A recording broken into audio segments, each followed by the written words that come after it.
I'm Gabriel Morency for Sports Interaction. Well, a lot of us thought there'd be a better chance of Ann Coulter immigrating to Canada than March Madness getting any better than what we saw last weekend. Well, we were wrong. Xavier and Kansas State will go down as one of the best games in tournament history. The question is, how much did it take out of Frank Martin's Kansas State Wildcat basketball team? An emotional double overtime game.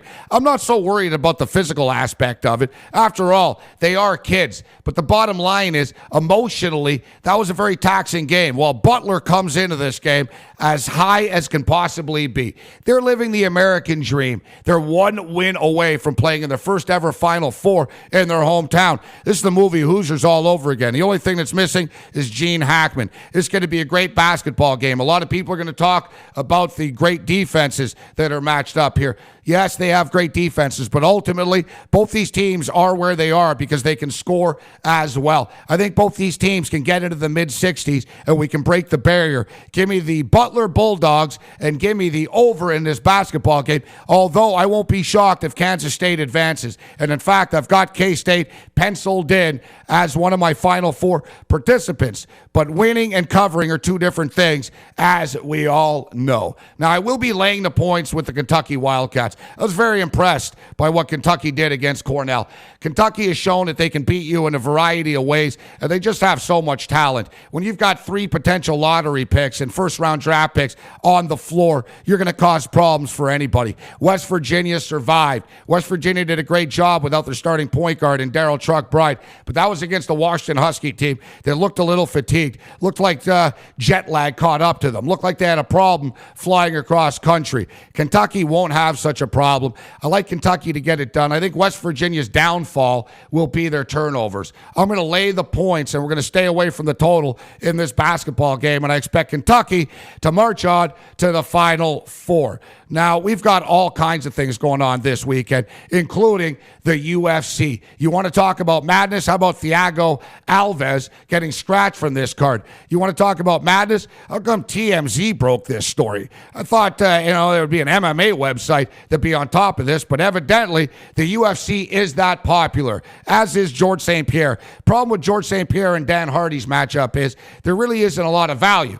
George St. Pierre will win this fight, but you don't want to lay minus 700. I guess Dan Hardy has a puncher's chance. No, Dan Hardy's a better fighter than people give him credit for. Dan Hardy is more well-rounded than people give him credit for. But the bottom line is GSP is the man, and GSP is not losing his belt to Dan Hardy. Now, there's been a lot of talk about Frank Mir and Shane Carwin. I wonder about Frank Mir. Is Frank Mir looking ahead to his third fight with Brock Lesnar? You know that he goes to bed every night thinking about Brock Lesnar and not Shane Carwin.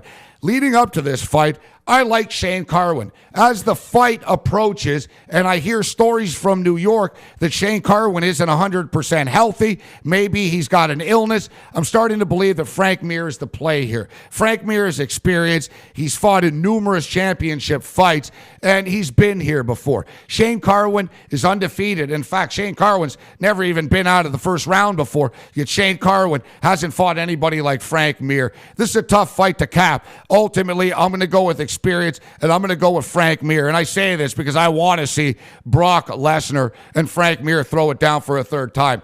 Now, John Fitch is one of the best fighters in the UFC, one of the most underrated fighters in all of mixed martial arts. Problem for John Fitch is the UFC and Dana White aren't big fans of his. As evidence of the fact that John Fitch was going to fight Thiago Alves, now he fights Ben Saunders. Ben Saunders wanted the fight, so he gets the fight. Hey, as I've stated in the past, I want Shakira to pick me up in a white limousine every night. It doesn't happen. But Dana White granted Ben Saunders his wish. Now, John Fitch is put in a tough spot here. John Fitch trained and prepared for the pit bull, Thiago Alves. And speaking of which, who would have thought that somebody that gets punched in the face for a living would have irregularities in the brain?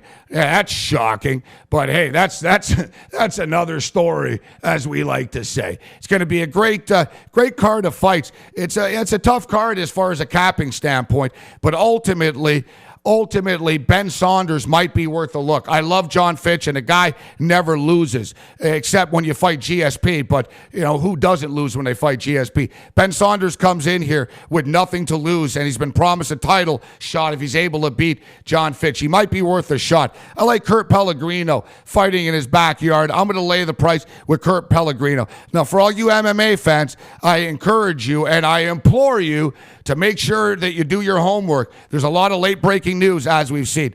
This week has already been crazier than a trip through the Lincoln Tunnel, so keep your eye on what's going on out there. Enjoy the fights. Enjoy the games. I'm Gabriel Morency for Sports Interaction. May the winners be yours.